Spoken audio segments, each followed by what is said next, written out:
Okay, welcome back. We're just going to drop off some of all this extra junk we've picked up along the way. A bunch of wands we don't really need. Okay. That meat ration. Got a lot of rings and stuff. See if we can't get rid of some of them. Ring of protection from fire. No, we should hang on to that. Christian interpretation might be useful. Risk corrosion. Ring of invisibility is not very useful, and I don't think we're going to use that ring of sustenance either, or that ring of protection. So I'll drop those, and got a lot of potions. Okay, don't really need 6 potions of speed.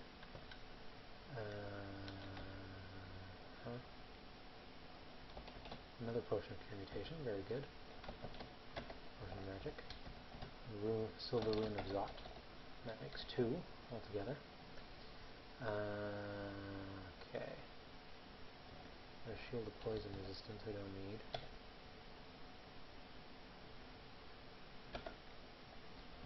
And let's see what else. Linking magic mapping. I got a bunch of amulets. Some of them not need. I don't think we're going to ever. We're only going to swap between the artifact amulet and the amulet of resist mutation. So we don't need the amulet of rage, and we certainly don't need the amulet of resist corrosion. The amulet of warding is still useful, so I'll hang on to that. These other 2 items we don't need. Linking magic map. Don't really need a scroll to detect a curse. And we now have 18 slots filled, which should be plenty, I'd imagine.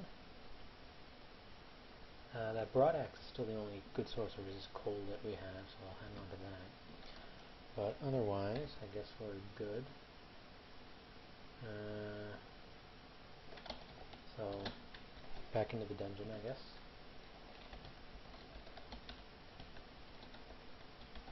Next level. A whole bunch of stuff.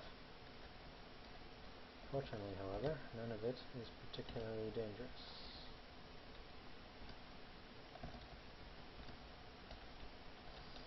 It's a very happy occurrence when you can finally do this sort of thing and sort of just stand in the midst of a number of enemies, though, as you can see, they can still manage to get a number of good hits in on us.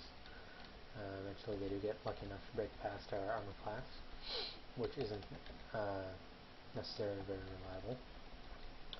And we're now deep enough in the dungeon to start finding gates to other realms. The 3 other realms you can find are Pandemonium, Hell, and the Abyss. We've already been to the Abyss once, so you can be banished there. And all 3 of the areas are filled completely with demons of various kinds, and but they're very distinct in how they work. I suppose I could go into explaining them now, since I'm not really doing much else of interest. How they work is that the one we found there, the Pandemonium, how that works is it'll basically look like dungeon levels, and you work through it to try to get to the end. Well, there's no end, actually. It's just an infinite series of dungeon levels you can pass through. And if you do that for long enough, you can eventually find a number of runes there, but they'll all be protected by special unique demons. So it can be pretty challenging, and it's also very difficult to get out of once you're inside. So it's a rather dangerous place. Some people even advocate using intentionally banishing yourself to the Abyss by some method in order to get out of Pandemonium more quickly. The Abyss is also very difficult to get by. It basically is an endless scrolling level that you have to work your way through, and it can be pretty challenging, especially if you get banished there at a disproportionately early level. Fortunately that didn't happen to us, or we may quite possibly have died. Quite likely, actually. But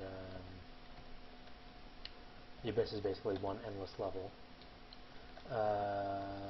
whereas Pandemonium is an infinite series of finite levels. Very key distinction there. And the last one, the Hells, which there is a gate to right here, works even differently. It's actually not infinite, unlike the other two. It does have an end, and how it works is there's one main area that you first into, the Vestibule of Hell, and once you perform a special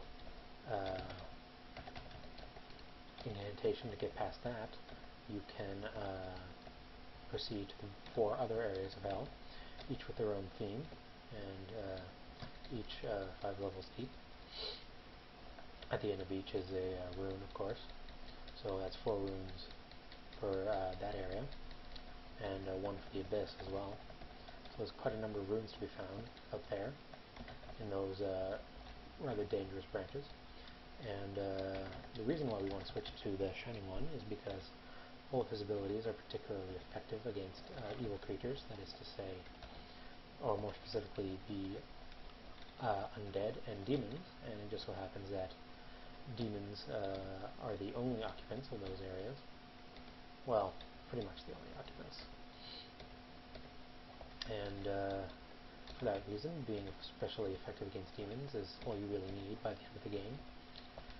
So it's quite a handy ability to have, I have to say. And definitely something we'll want to pick up by the end. And those were Nagas, so I was sort of surprised to see them here, but they're what we'll find down in the snake pit, and we actually took care of them pretty easily, so it leads me to believe we should probably do that soon, before it becomes too easy, though I think that's already passed. Actually no, some of the harder Nagas are actually quite tough, and they tend to cast spells and stuff, so it's actually still quite difficult. So let's not get ahead of ourselves. There's an ice dragon, that's pretty cool. And what's this? Frozen Archway. Oh, this is some kind of vault. I don't think I've ever been in one like this before. It's a shame you don't have cold resistance. Darn shame. Yeah, corpse. The dragon. Okay, well, this is some kind of vault. Let's go explore it. Ice beasts, not a big deal. Those are low-class opponents, nothing we can't handle. All these corpses, though, which is kind of irritating. I guess Okawara will just have to be happy with us slaying them. Ooh, 2 ice statues. I don't like that at all. Okay, so we're going to wield our other axe to give us a bit of cold resistance. And,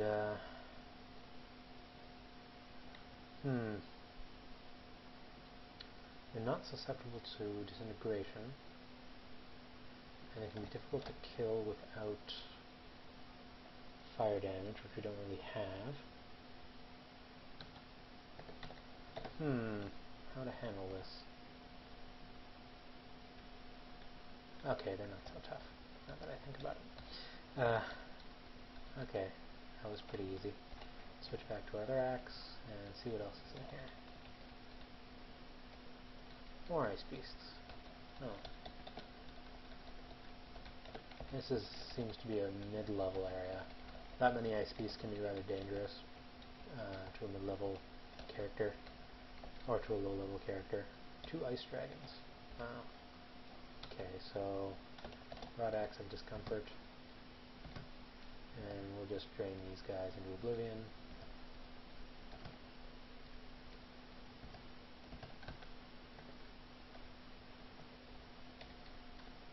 And ooh, this is quite a cool place. I like this.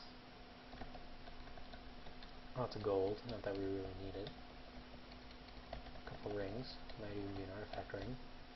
Jade ring, ring of hunger, ring of intelligence, another ring of intelligence, ring of poison resistance, ring of dexterity. Now, oh wait, that jade ring looked like it was an artifact. It is! Cool. Let's identify that. Jade ring. Ring of Shaolin, evasion +8. Yeah. Well, that's not really that great. What's this? Some ice-crested deep water. Huh. Well, I'll be honest, I've never really explored this vault before. So I'm kind of curious as to what's going on here. Oh, looks like there's another branch over here that I didn't see. Let's see what's over here. Looks like a dead end? No. Huh. This is pretty cool. Oh, another vault. Sort of. Ooh, more gold. Well, that was pretty cool. But I think those dragons were the main opponent here. Anyway, I'm just about out of time, so I guess I'll wrap up this video here and see you next time.